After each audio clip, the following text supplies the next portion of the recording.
बड़ी खबर भोपाल से, जहां मंत्री उषा ठाकुर ने एक बयान दिया है जिसके बाद विवाद खड़ा हो गया है। मंत्री उषा ठाकुर ने कांग्रेस को राष्ट्रद्रोही बताया है। उन्होंने अपने बयान में कहा है कि एक वैचारिक युद्ध है। देशभक्त और देशद्रोहियों के बीच एक वैचारिक युद्ध चल रहा है। जिन्हें राष्ट्रवादिता से प्रेम वो बीजेपी के साथ हैं, और जो राष्ट्रवाद से विमुख हो गए हैं वो कांग्रेस के साथ हैं। तो एक बड़ा बयान मध्य प्रदेश से, जहां मंत्री उषा ठाकुर ने विवादित बयान दिया, और अब कांग्रेस भी इसको लेकर अब ज्यादा बयानबाजी के मूड में नजर आ रही है। उन्होंने कहा है कि कांग्रेस राष्ट्रद्रोही है, राष्ट्रवादिता से जो प्रेम करता है वो बीजेपी के साथ है, और जो विमुख हो गया है वो कांग्रेस के साथ है।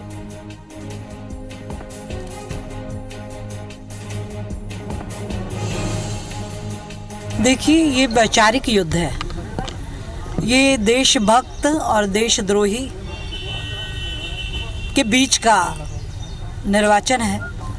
जिनको राष्ट्रवादिता से प्रेम था वो भारतीय जनता पार्टी के साथ हैं, जो राष्ट्रवाद से विमुख हुए वो कांग्रेस के साथ। यानी जो बीजेपी में नेता थे जैसे पारुल साहू, अब कांग्रेस में चले गए तो देशद्रोही होंगे। हाँ, उन्हें विचार करना चाहिए। हम वैचारिक अनुष्ठान के लिए राजनीति करते हैं। हम विधायक, सांसद या मंत्री बने रहने के लिए राजनीति नहीं करते। तो एक वैचारिक अनुष्ठान के लिए राजनीति करते हैं, और इस वैचारिक अनुष्ठान में वो लोग हैं जो राष्ट्रवाद से प्रेम करते हैं वो बीजेपी के साथ हैं, और जो विमुख हो गए हैं वो लोग कांग्रेस के साथ हैं। जब एक पत्रकार ने उनसे सवाल किया तो उन्होंने जवाब दिया और सीधे तौर पर कहा कि एक वैचारिक युद्ध चल रहा है। चलिए, इस पर ज्यादा विचार और मंथन की जरूरत यहां नजर आ रही है। के मिश्रा साहब, कांग्रेस प्रवक्ता हमारे साथ जुड़ रहे हैं। मिश्रा साहब, स्वागत है आपका।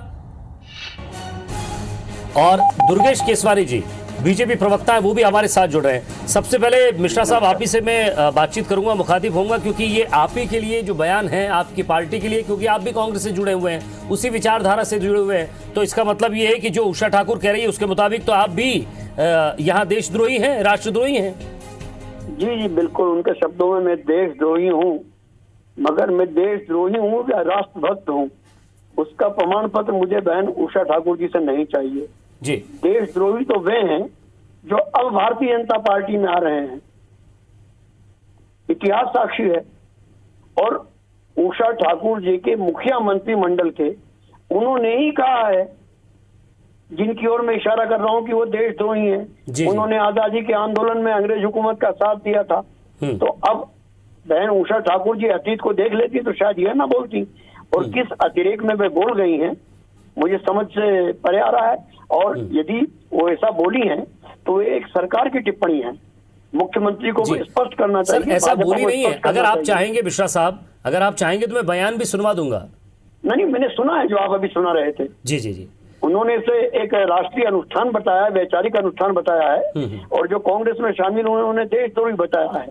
तो इस वैचारिक अनुष्ठान में मिश्रा साहब, आपकी आहुति क्या राष्ट्रद्रोह के खिलाफ है या राष्ट्रद्रोह के साथ है, कुछ समझ नहीं आ रहा। इस बयान को किस मायने में देखें, क्योंकि सामने चुनाव भी है। देखिएगा, हमारी राष्ट्रद्रोही होने के कारण हमारी आहुति थी 1947 में देश आजादी के वक्त, जब इनकी पार्टी, उषा ठाकुर जी की पार्टी का जन्म भी नहीं हुआ था, ये गर्भ में भी नहीं आई होंगी इनकी पार्टी। तब हमारा अनुष्ठान वैचारिक नहीं, हमारा राष्ट्रीय अनुष्ठान गांधी जी के नेतृत्व में चल रहा था।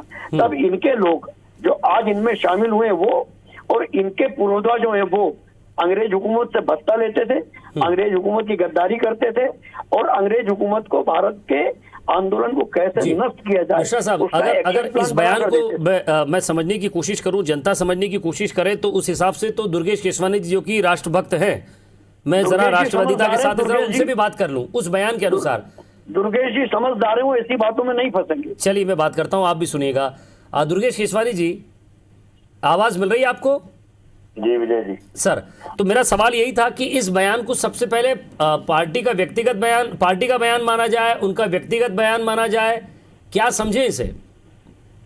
देखिए विजय जी, सबसे पहले तो अब आपने शुरुआत क्योंकि मिश्रा जी से की, और मिश्रा जी ने 1947 से बातें बताई, तो निश्चित रूप से जो दर्शक है IBC चैनल देख रहे हैं वो उन तक भी बात पहुंचनी चाहिए। 1947 की जब लड़ाई थी तो सभी संगठनों ने, सभी देश के नागरिकों ने मिलकर एक बैनर तले, एक झंडे तले लड़ी।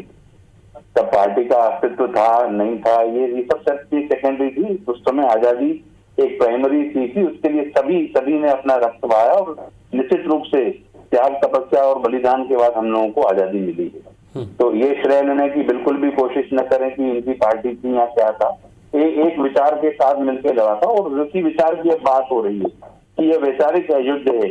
अब विचारों का युद्ध ये है कि जब भी देश को जरूरत पड़ती है, क्यों ये जो आज कांग्रेस के लोग उस गैंग के साथ खड़े हुए दिखते हैं जो कहते हैं कि इंशाअल्लाह देश के टुकड़े होंगे, उस गैंग के साथ, टुकड़ा गैंग के साथ अगर आप खड़े होते हो तो निश्चित रूप से देश की जनता ये समझती है कि आप राष्ट्रद्रोहियों के साथ खड़े हो। और जो खड़ा हुआ है वो स्पष्ट रूप से ये दर्शाता है। जब आप चुनाव में जाएंगे, जब देश को जरूरत पड़ती है, विजय जी एक मिनट पूरी बात बता दीजिए, पूरी बात। जब देश को जरूरत पड़ती है तब आप देश के विरुद्ध होकर बातें करते हैं, आतंकवादियों को जी करके संबोधित करते हैं। अनेक जो आपके क्रियाकल्प हैं वो देश की जनता समझ रही है। इसलिए आदरणीय उषा ठाकुर दीदी ने जो कही है बात, वो इसी को की कि वैचारिक युद्ध है।